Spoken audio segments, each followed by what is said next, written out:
un peu plus loin, de s'approcher. Je sais que déjà... Tu peux m'approcher jusqu'ici. Merci. Peut-être juste que sixième rangée ici, s'il vous plaît. Je vous demande pardon, mais c'est pour m'aider, pour que je puisse voir à qui je parle, que je voie vos visages, vos réactions, si vous êtes content ou non. Vous voyez ce genre de choses. Aidez-moi. Soyez bénis. Soyez bénis. Alléluia. On a passé des très bons moments dans la présence du Seigneur, dans la prière. Et je bénis le Seigneur pour le temps que nous avions eu. Et aussi, je bénis le Seigneur pour ceux qui ont pu participer avec nous. C'était un temps particulier. Dieu vraiment est merveilleux. Et vous savez, ce n'est pas facile de prier, surtout avec des gens qu'on ne connaît pas. Mais la présence de Dieu était avec nous pendant ces 4 jours qu'on était ensemble. C'était vraiment spécial. Ça me montre qu'il y a un puits de prière qui a été déjà creusé dans ces lieux, que Dieu va réouvrir et que sa puissance va se démontrer au milieu de nous. Alléluia. Ça me fait grand plaisir de voir Gilbert et Corinne et leurs enfants. C'est comme dans les anciens temps. Ce sont mes enfants, au fait. Je ne sais pas pourquoi il n'a pas tout dit. Ce sont mes enfants. Gilbert était mon responsable de louange, du groupe de louange à Londres. Et Corinne était venue à l'Assemblée. Elle faisait partie du groupe de louange. C'est là où ils se sont rencontrés, ils se sont mariés. Et voilà. Et c'est une étoile pour moi de voir Gilbert et Corinne rayonner dans la musique. Je bénis le Seigneur. Est-ce qu'on peut applaudir le Seigneur pour ce que Dieu fait dans leur vie? C'est une grande grâce. Je suis très contente d'être avec eux aujourd'hui. Je bénis le Seigneur. Alléluia. Amen. J'aime qu'on me réponde quand je prêche. Alléluia. Si vous êtes d'accord, dites Amen. Si vous n'êtes pas d'accord, dites ouch. Alléluia. Ce matin, le Seigneur m'a mis une parole dans le cœur pour l'Église aujourd'hui. Et je l'avais intitulée « Chercher, tâtonner, trouver ». Et c'est basé sur un passage biblique que nous allons voir tout à l'heure. Mais je vais d'abord lire dans le livre des Actes des Apôtres. Acte 17, verset 16 d'abord, et ensuite verset 21 à 31. Acte 17, 16, ensuite 21 à 31.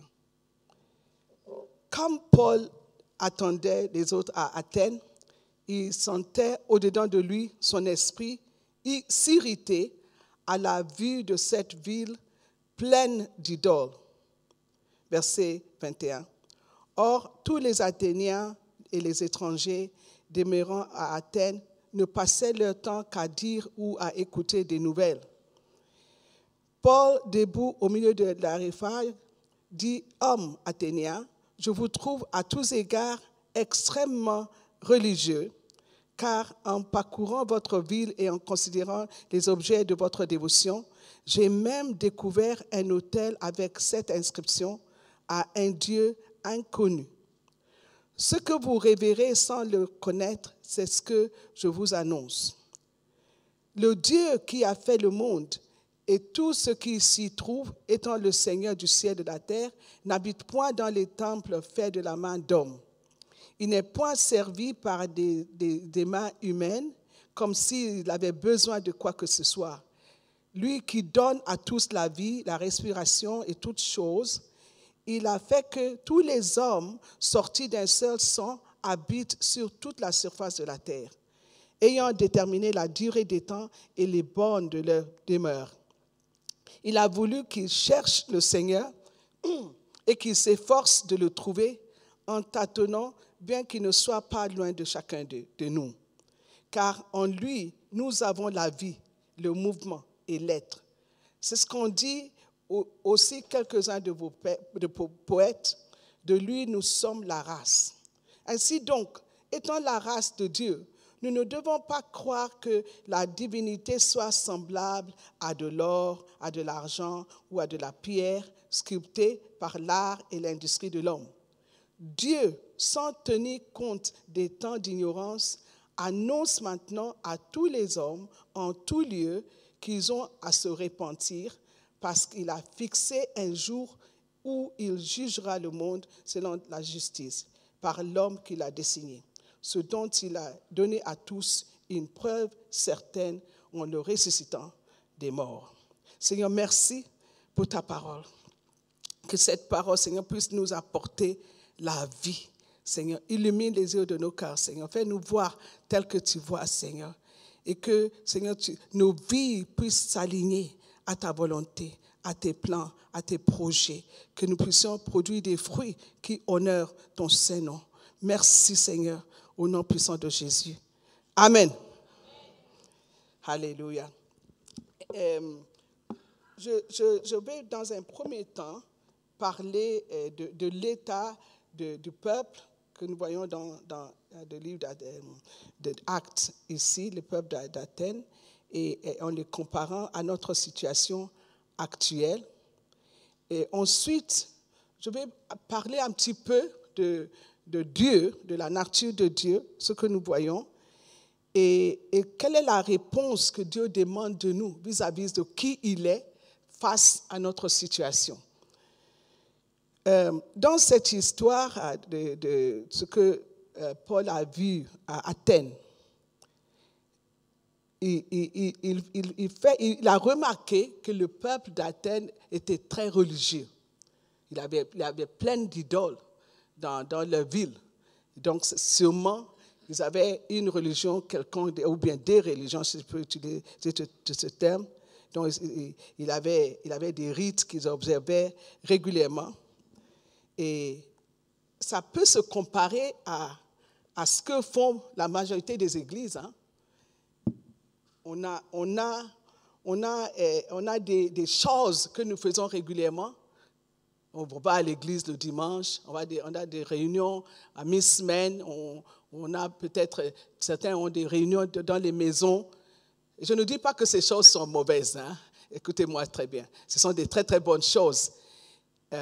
Mais Dieu n'est pas un Dieu qu'on cherche par des observations. Ce ne sont pas nos observations, nos activités qui assurent que nous plaisons à Dieu.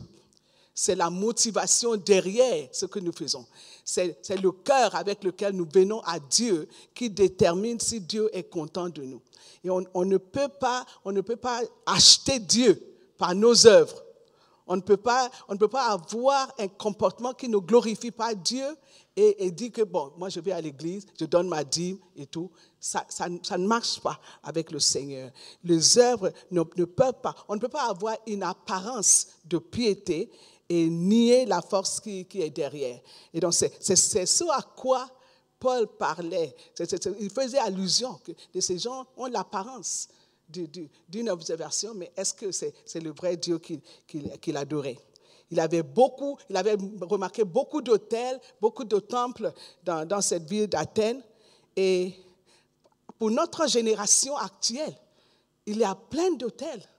On ne les appelle pas hôtels, hein, mais il y a plein d'hôtels où les gens adorent.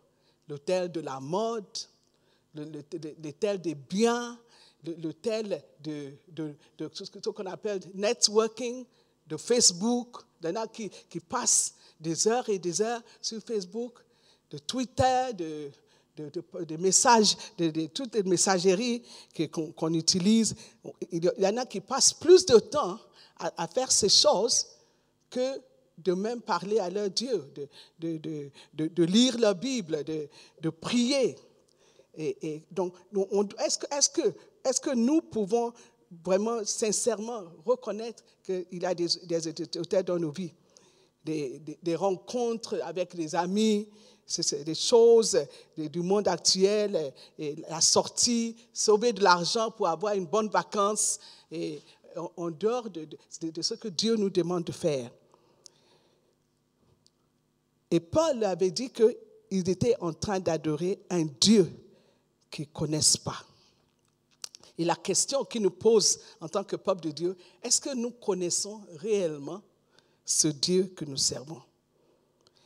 Et si nous connaissons ce Dieu que nous servons, pourquoi est-ce que nous avons énormément de problèmes dans nos vies?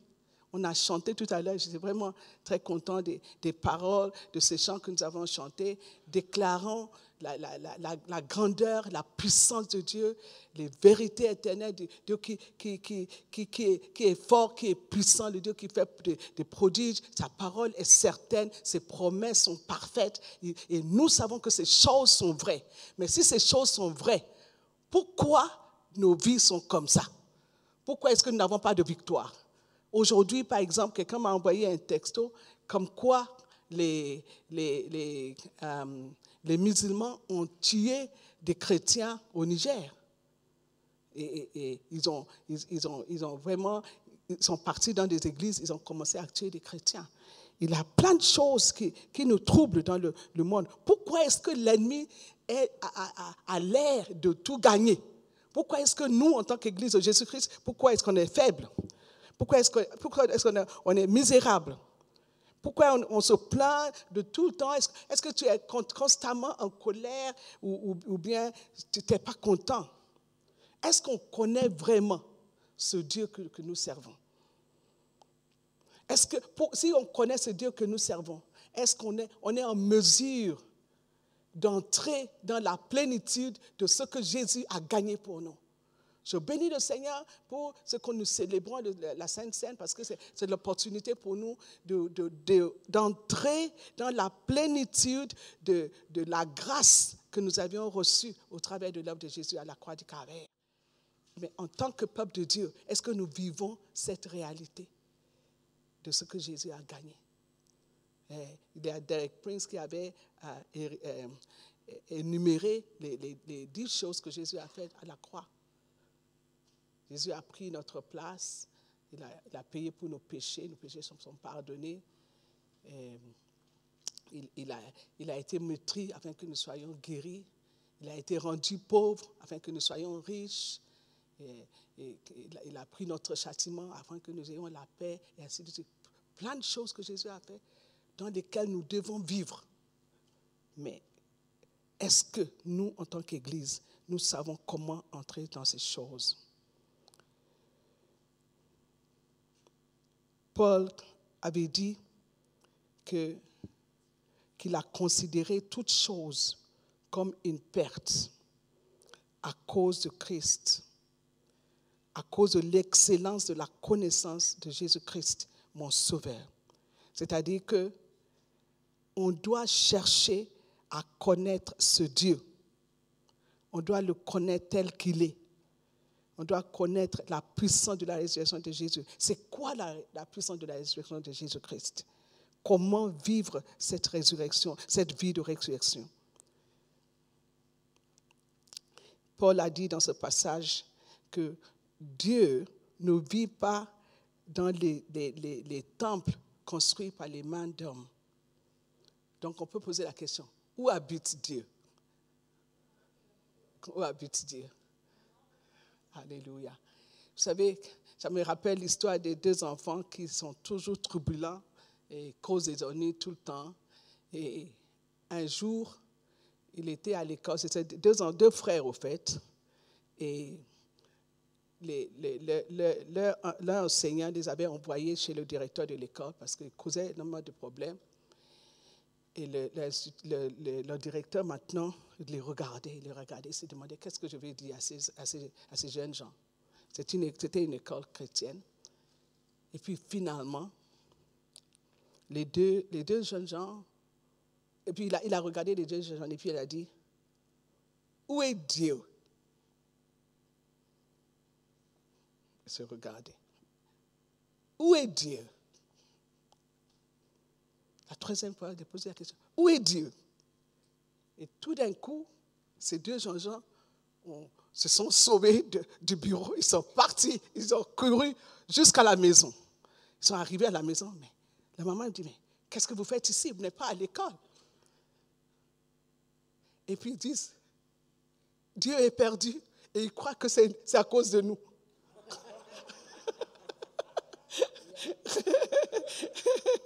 Vous voyez?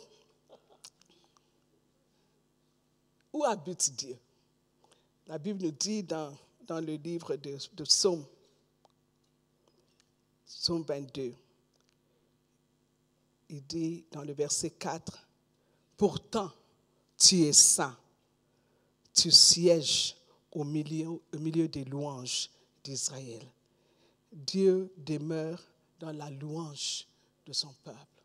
Et Dieu demeure au milieu d'un peuple qui savent comment chercher sa face, comment l'adorer, comment l'élever en toute situation, dans toutes circonstances, à reconnaître sa seigneurie qui est au-dessus de toutes choses. Vous savez, en tant qu'être humain, on ne sait pas comment servir Dieu. On ne peut pas servir Dieu à notre façon. Nos œuvres ne peuvent jamais plaire à Dieu. Pour ceux qui étaient là au cours de cette semaine, c'était un des thèmes que nous avions touché, qu'on ne peut pas servir Dieu par les règles. Les Israélites dans l'Ancien Testament avaient les lois de Moïse, mais même ces lois ne leur permettaient pas de servir Dieu convenablement. Il était important que Dieu se révèle par son Fils Jésus et par la puissance du Saint-Esprit. De nos jours, nous pourrons savoir comment servir Dieu. Nos actes humains ne peuvent pas être suffisants pour servir Dieu. C'est Dieu qui nous donne la vie, c'est par lui que nous vivons, c'est lui qui donne le souffle de vie. Donc c'est Dieu il est suffisant pour toutes choses, on ne peut rien lui donner. C'est lui qui pourvoit à tous les besoins. C'est lui qui a créé toute l'humanité. Il a fait qu'on soit un. Et c'est lui qui décide les limites, les frontières et tout. Il y a un chant de Nicole Mullins qui dit, qui a dit à la lune à quelle heure il doit se coucher? Qui a dit au soleil de se lever le matin? Mais c'est Dieu qui décide tout. Il est au-dessus de toutes choses. Il est le Dieu le Tout-Puissant. Il est le Dieu du ciel et de la terre. C'est par lui que toutes choses subsistent. Il n'y a rien qui se passe dans ce monde derrière le dos de notre Dieu. Et je pense que normalement, nous, on croit à ça. On n'est pas contre ça, on croit à ça. Mais dans la réalité de tous les jours, on doit savoir puiser dedans et amener cela dans nos vies de tous les jours afin que Dieu puisse intervenir à chaque fois pour nous donner la victoire. La Bible nous dit que Dieu, c'est lui qui nous donne toujours de triompher, que par lui, nous sommes plus que vainqueurs. On doit être vainqueurs et encore plus que vainqueurs dans n'importe quelle situation dans laquelle on peut se trouver parce que nous servons à un Dieu qui est au-dessus de toutes choses. Et vous savez, le but de Dieu pour nous, c'est ce que nous avons lu dans ce passage de Actes que j'avais lu au départ, que si par hasard, si en quelque sorte, les êtres humains puissent venir à chercher Dieu. Je vais vous lire le verset en question. Verset 25, il a dit, il a voulu qu'il cherche le Seigneur et qu'il s'efforce de le trouver en tâtonnant, bien qu'il ne soit pas loin de nous, de chacun de nous. Il est vrai, Dieu est présent parce que son nom c'est Jéhovah Shammah, on a vu ça hier. Il est toujours présent, son nom est Emmanuel, le Dieu qui est toujours avec nous, mais on ne le voit pas. Donc, on a besoin de le chercher. C'est un Dieu qu'on ne voit pas comme ça. En fait, il y a un passage dans le livre d'Ésaïe qui dit que Dieu est un Dieu qui se cache. Donc, on doit le chercher bien qu'il soit avec nous. Il est toujours avec nous, mais Dieu veut qu'on le cherche. Voilà son but pour nous. Qu'on puisse le chercher, qu'on tâtonne jusqu'à le trouver. Comme ça, maintenant, nous pouvons jouir de sa présence parce qu'il dit qu'il n'est pas loin. Il est celui qui est présent même au moment de la détresse. On peut le chercher au moment de la détresse et il viendra, il va nous secourir. Le psaume 50 dit que de l'appeler, le psaume 50 verset 15 dit de l'invoquer au jour de la détresse. et il nous répondra et il nous délivrera. La volonté de Dieu, c'est de se montrer puissant à notre égard. Mais on doit le chercher. On doit le chercher. Il veut le faire, mais nous devons le chercher. Vous savez, nous les chrétiens, on ne sait pas ce qu'on a. Je vous donne un témoignage que j'ai il y a longtemps. J'étais nouvellement converti. J'avais peut-être 1 an dans le Seigneur à l'époque. Je travaillais dans un bureau à Londres. Et il y avait une fille que je venais à qui j'ai partagé l'évangile et qui venait de donner sa vie à Jésus. Elle avait un problème avec la personne qui était sa directrice. Et cette directrice, elle était mêlée dans l'occultisme et tout ça. Et donc, on parlait beaucoup d'elle dans le bureau et qu'elle était puissante dans l'occultisme et tout. Et donc, et apparemment, elle menaçait cette fille et cette fille avait tellement peur. Donc, je lui ai demandé qu'est-ce qui s'est passé. La fille m'avait dit qu'apparemment, la secrétaire était impolie vis-à-vis de cette dame qui était dans un certain âge. Cette dame était dans ses 50aines d'années. Alors, je lui ai dit, mais tu n'as pas été correcte dans la manière dont tu as traité avec elle. Donc, tu dois aller lui demander pardon. Donc, et puis, elle avait peur. J'ai dit, non, je vais t'accompagner. Donc, je l'avais accompagnée. Tous les trois, on est des Nigérians, donc on a notre culture de respecter les aînés. Donc, arrivé dans le bureau, la fille a présenté ses excuses et puis je lui ai demandé, écoute, on va s'agenouiller pour demander pardon à cette dame. Et donc, je me suis agenouillée avec elle. Et puis la dame a dit, non, Madame Adjaye, non, il ne faut pas, lève-toi. Et donc, je me suis levée après. Après, elle a dit à cette dame, elle a dit, tu vois, je ne pouvais pas regarder Madame Adjaye aux yeux. Je ne pouvais pas la regarder. Il y avait toute une armée autour d'elle et de son front dégageait du feu dégageait. Je ne pouvais pas la regarder. Il fallait absolument accepter le mot de pardon qu'elle venait. Alors que moi, je ne savais rien. J'étais ignorante comme ce que c'est permis et je n'avais aucune idée de ce que j'avais en tant qu'enfant de Dieu. Vous savez, en tant qu'enfant de Dieu, il y a un investissement de Dieu dans nos vies. Quand on va quelque part, on n'est pas seul. Il y a Dieu avec nous. Dieu veut nous donner la parole d'autorité pour changer le cours de l'histoire de notre pays, changer le cours de l'histoire de ce qui nous arrive. Mais on doit connaître ce Dieu. On doit mettre notre main dans sa main qui puisse nous conduire et nous montrer comment tu vas faire. Tu fais ceci, tu fais cela, tu ne fais pas cela. Est-ce que vous me suivez? C'est de ça que Paul parlait en parlant des Athéniens. Et ça s'applique à nous aussi. Parce que nous sommes censés vraiment reconnaître qui Dieu est pour nous et ce qu'il a investi en nous et de prendre du temps pour chercher sa face. La Bible nous dit dans ce passage que je nous ai lu que les temps d'ignorance que Dieu les avait ne compte pas, c'est-à-dire ne tient pas compte des temps d'ignorance. Donc, il est vrai, dans la loi, vous savez, que tu sois ignorant ne te justifie pas. Si par exemple, je ne savais pas que dans la conduite, en conduisant la voiture, que s'il a le feu rouge, si je ne savais pas qu'il ne fallait pas continuer s'il a le feu rouge, est-ce que ça change? Si la police vient et il m'attrape, je serai obligé de payer l'amende nécessaire, n'est-ce pas? Même si je lui dis, mais je ne savais pas. Peu importe, je serai toujours coupable. Vous voyez? Et c'est pareil. Qu'on soit ignorant ne veut pas dire qu'on a le droit d'agir n'importe comment. Donc, mais ce temps d'ignorance, quand on ne savait pas, Dieu a dit, OK, je laisse tomber. Mais maintenant, c'est le temps de faire ce que Dieu nous demande de faire selon lui. Et ce que Dieu demande, c'est un changement de comportement. Il nous appelle maintenant, il appelle tout le monde partout, tous les chrétiens partout, de se repentir, de changer leur idée, changer leur façon de faire. Écoutez mes frères et mes sœurs, on ne peut pas continuer à s'asseoir comme si rien n'était. Est-ce que vous me suivez? Je ne pourrais jamais croire dans ma vie que les événements qui se passent en France aujourd'hui peuvent se passer.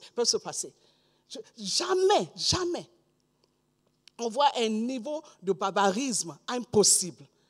Mais vous savez, si nous, en tant que chrétiens, si on peut chercher la face de Dieu, si on peut vraiment le trouver, le Dieu que nous servons, qui est fort, qui est puissant, il va faire descendre sa puissance au milieu de nous. Il va changer le cours de notre histoire.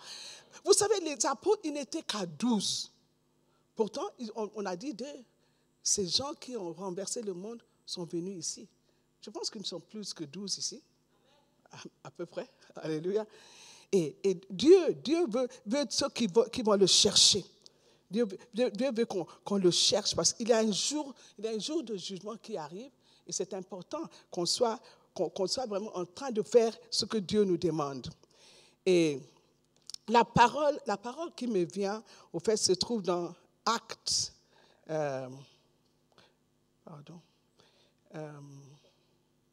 Actes des Apôtres. Chapitre 15, quand Paul et Barnabas étaient retournés de leur mission et qu'ils avaient partagé ce que Dieu avait fait au travers de leur ministère. Acte 15, à partir du verset 12. Alors, toute l'assemblée garda le silence et l'on écouta Barnabas et Paul raconter tous les miracles et les prodiges que Dieu avait accomplis par eux chez les non-juifs. Quand ils eurent fini de parler, Jacques prit la parole et dit, « Frères, écoutez-moi. Simon a raconté comment Dieu a pris soin dès le début de ceux qui ne sont pas juifs pour choisir parmi eux un peuple qui lui appartienne. Et les paroles des prophètes s'accordent avec ce fait, car l'Écriture déclare, « Après cela, je reviendrai, dit le Seigneur, pour reconstruire la maison de David qui s'était écroulée. Je relèverai ses ruines et je la redresserai. Alors, tous les autres humains chercheront le Seigneur.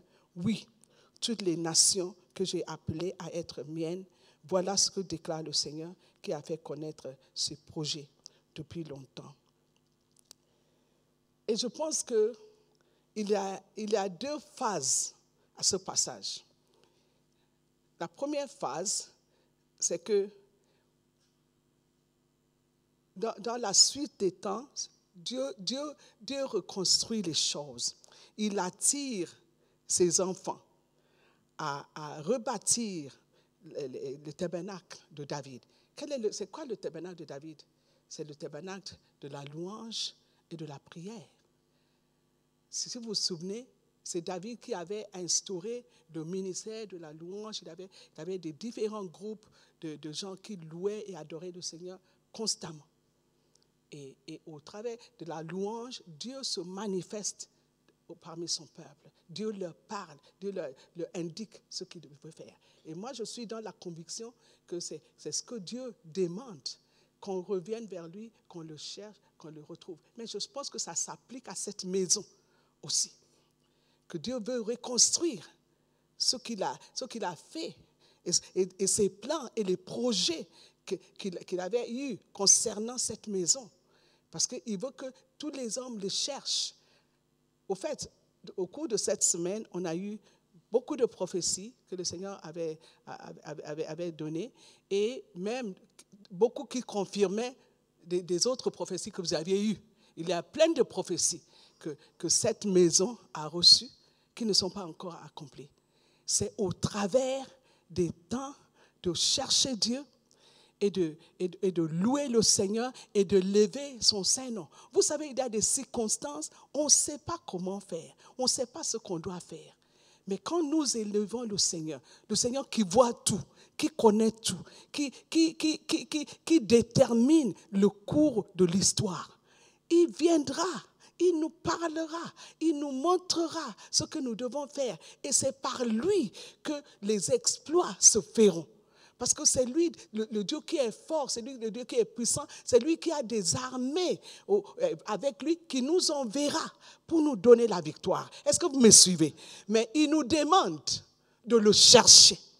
Même si on ne sait pas comment le chercher, on va tâtonner. On va tâtonner. En allant un peu ici, un peu là, en le suivant, on va le trouver. C'est un Dieu qui se laisse trouver. C'est ce qu'il nous a dit. Si vous me cherchez de tout votre cœur, vous me trouverez.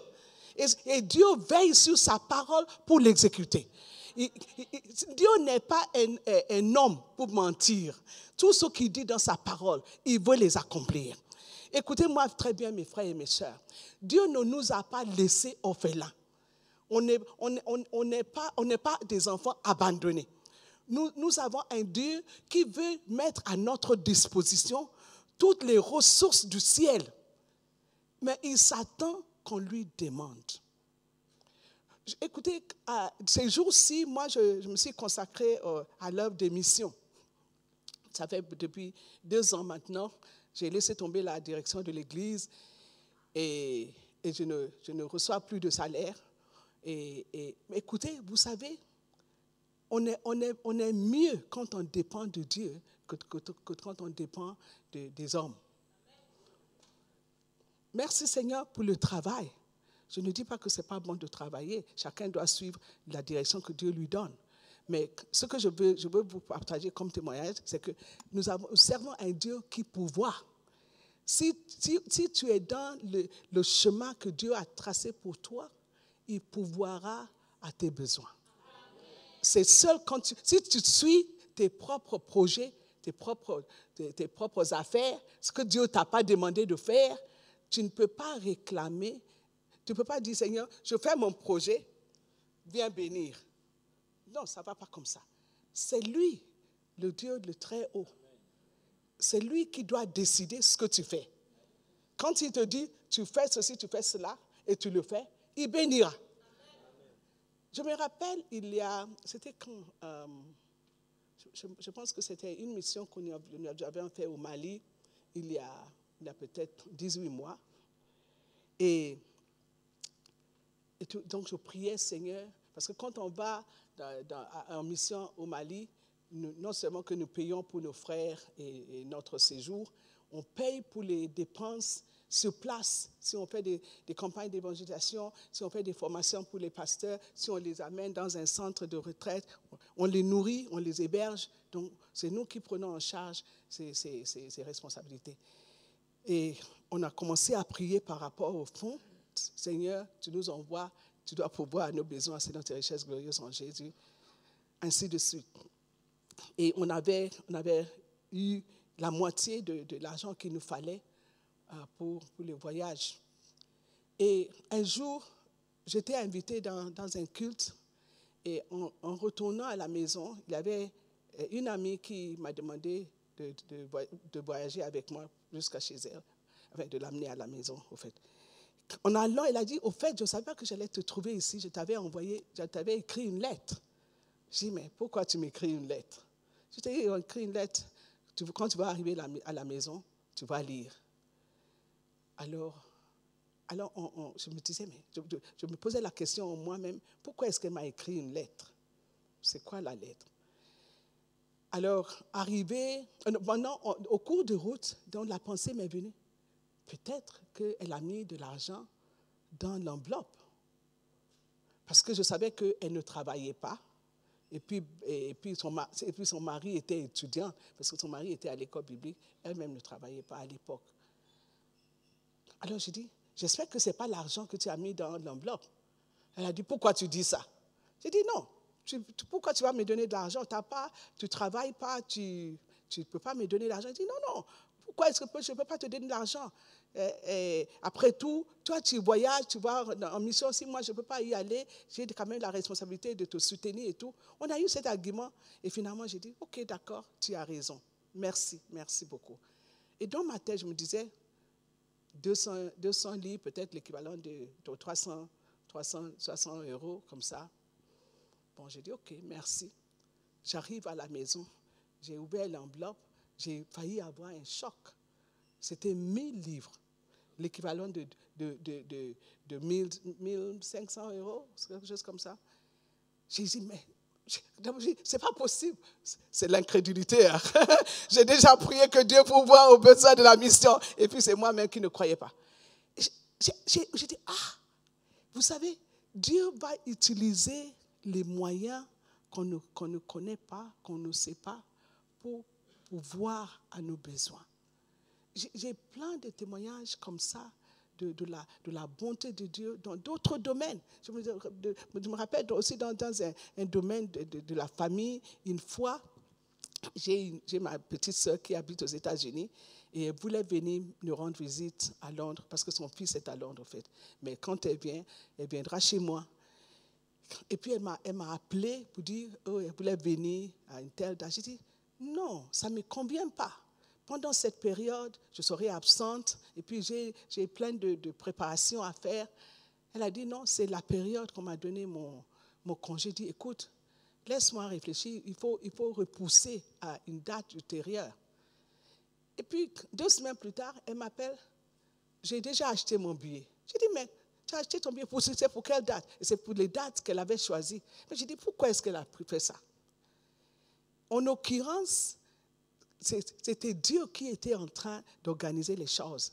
Parce que la période qu'elle était là, il fallait que j'avais quelqu'un à la maison pour s'occuper du ménage et tout ça. Et Dieu, au fait, avait pourvu aux besoins que je ne connaissais pas. Et elle était une source de bénédiction pour moi pendant ces 2 semaines qu'elle avait passées avec moi à Londres. Et vraiment, j'ai dit, mais Seigneur, tu connais tout. Tu es suffisant pour toutes choses. Est-ce que vous me suivez? En cherchant Dieu, en tâtonnant vers lui, il nous conduira vers le chemin qu'il a tracé pour nous. Il y a un verset que nous avions même vu au cours de cette semaine, c'est dans le livre d'Ésaïe, chapitre 50, verset 10.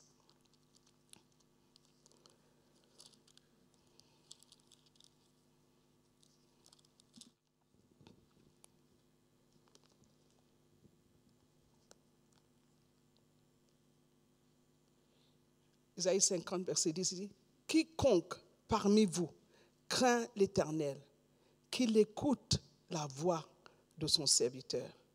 Quiconque marche dans l'obscurité et manque de lumière, qu'il se confie dans le nom de l'Éternel et qu'il s'appuie sur son Dieu. » Vous savez, en tant qu'être humain, et puis aussi parce qu'on n'a pas cette habitude de marcher de très près avec Dieu. Souvent, on n'est pas trop sûr ce qu'on doit faire. Mais Dieu nous conduira tout de même quand on se fixe sur lui. Et il y aura une ligne directrice que Dieu nous donnera, même si on n'a pas toute la clarté nécessaire. Et il nous conduira, il nous guidera vers la direction qu'il a choisie. Et au fur et à mesure qu'on continue à le chercher, un jour comme ça, il y aura l'éclair. Et le Seigneur va nous donner sa lumière clairement. Il va nous montrer ce que nous devons faire. Mais on ne peut pas rester assis sans rien faire. On doit le chercher. Parce que c'est en cherchant Dieu qu'il interviendra dans nos situations. Que ce soit avec la famille, que ce soit au travail, que ce soit même au niveau politique, on peut invoquer Dieu. Je me rappelle une fois au Nigeria, il y a plusieurs années en arrière, le gouvernement était mauvais, terrible. Et quelqu'un avait demandé qu'on prie, qu'on cherche Dieu. On a déclaré 3 jours de jeûne, on a prié. Et sans qu'on le sache, le gouvernement était renversé. Souverainement, les chrétiens n'étaient pas impliqués dans le renversement, mais Dieu a exaucé les prières des chrétiens. Est-ce que vous me suivez? Écoutez-moi, peuple de Dieu. Notre première priorité, c'est de chercher Dieu. C'est de le connaître. de connaître, c'est ce que Paul a dit, de connaître la puissance de la résurrection de Jésus. C'est là, au fait, la plus grande joie. Parce que, vous savez, l'ignorance, la Bible dit que mon peuple périt à cause de l'ignorance. Quand on est ignorant, on ne sait pas ce qu'on peut faire. On peut se trouver au milieu des ennemis à n'importe quel moment. Mais quand on est avec Dieu, Dieu qui voit tout et qui conduit tout, il nous conduira dans le chemin qui nous convient. Il nous conduira dans des verts pâturages. Il nous amènera vers des eaux paisibles. Parce que la volonté de Dieu, c'est pour nous faire du bien. Parce que sa nature, il est un Dieu qui est bon. Et la Bible dit que sa bonté dure à toujours. Il veut nous faire du bien. Dieu n'est pas contre nous. Il est pour nous. Il nous a donné Jésus. Avec Jésus, il veut nous donner toutes choses. Donc ce matin, vraiment, mon cri de cœur, c'est d'appeler tout le monde à se consacrer, à chercher Dieu. Parce que quand on cherche Dieu, on le trouve. Il nous révèle son chemin. Un peuple qui cherche Dieu, c'est un peuple qui se met en unité, qui ne permet pas que l'ennemi vienne semer la zizanie. Parce qu'au milieu de l'unité, nous avons la force. Qu'est-ce qui fait la force des musulmans aujourd'hui? C'est leur unité. Au milieu d'eux, il a des choses. Il a des choses. Mais quand ils veulent affronter les chrétiens, ils se mettent ensemble. On a vu ça avec la tour de Babel. Dieu avait dit qu'il n'y a rien qu'il chercherait à faire qu'il ne pourrait pas faire parce qu'il était uni. Soyons unis dans notre recherche de Dieu. Soyons unis dans notre décision de nous consacrer à Dieu, d'obéir à Dieu en toutes choses. Vous savez, notre sanctification est une force pour nous. Jésus a dit, je m'en vais, le diable n'a rien en moi. Si on se décide de ne pas regarder iniquité dans nos vies, le diable ne peut rien avoir avec nous. On se décide qu'on soit une église qui cherche Dieu, qui obéit à Dieu, qui se met ensemble et qui obéisse à la parole de Dieu, à la direction que Dieu nous donne. Même quand on n'est pas tout à fait d'accord ou bien on ne comprend pas pourquoi on fait comme ça, on s'unit quand même et on prie pour celui qui est le leader. Vous savez, le conseil que je donne aux femmes, quand je fais les conseils pour les couples, je dis à la femme, je dis, écoute, Dieu a placé l'homme comme le chef de la famille. Parce que Dieu, c'est un Dieu d'ordre, n'est-ce pas? Dieu est un Dieu d'ordre. Dieu a placé l'homme comme le chef de la famille. Et il a demandé à la femme de se soumettre à son mari en toutes choses. Et donc, je dirais aux femmes, je dis, écoutez, en obéissant au mari, tu es en train d'obéir à Dieu. Quand tu n'obéis pas à ton mari, quand tu ne te soumets pas à ton mari, tu es en train de désobéir à Dieu. Et ça ne va pas. Et je dis, ton mari peut-être n'a pas raison. Et souvent, ils n'ont pas raison. Alléluia. Mais, je sais que tu vas revenir. Mais vous savez, la femme est dans l'obligation d'obéir à son mari et de le soutenir et de l'honorer comme si la décision qu'ils avaient prise ensemble. Est-ce que vous me suivez? Et c'est de là que vient la bénédiction. Vous voyez? Et toute autorité bien constituée, c'est pareil. Romains 13, verset 1 nous dit qu'il n'y a pas d'autorité, c'est Dieu qui l'a placée. Que ce soit dans le bureau, que ce soit dans l'église, que ce soit dans les affaires, il y a une autorité quelconque. Cette autorité vient de Dieu. Nous sommes dans l'obligation de respecter la loi de Dieu, la direction de Dieu.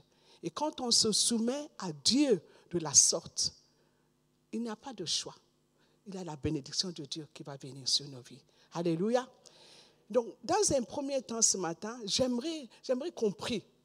Peut-être qu'en partageant cette parole ce matin, j'espère que la majorité, si ce n'est pas tout le monde, aurait quand même été convaincu dans son cœur que Dieu l'interpelle à le chercher. Il faut qu'il y ait un changement d'avis, un changement de direction, un changement de manière de faire. J'aimerais nous inviter à prier à Dieu, à lui déclarer que Seigneur, je sais que dans le temps, je ne t'ai pas cherché tel que je devais te chercher. Mais aujourd'hui, j'ai entendu cette parole, j'ai écouté cette parole et je vais me mettre en ligne avec toi. Je vais me mettre en règle avec toi. Je vais te chercher parce que c'est ton désir que tout homme te cherche. Et je vais te chercher afin que ta gloire puisse venir sur cette terre au travers de ma vie. Si c'est la prière que tu veux prier, j'aimerais que tu te lèves et on va prier ensemble. On va prier ensemble. Alléluia, alléluia, alléluia, alléluia. Seigneur, dis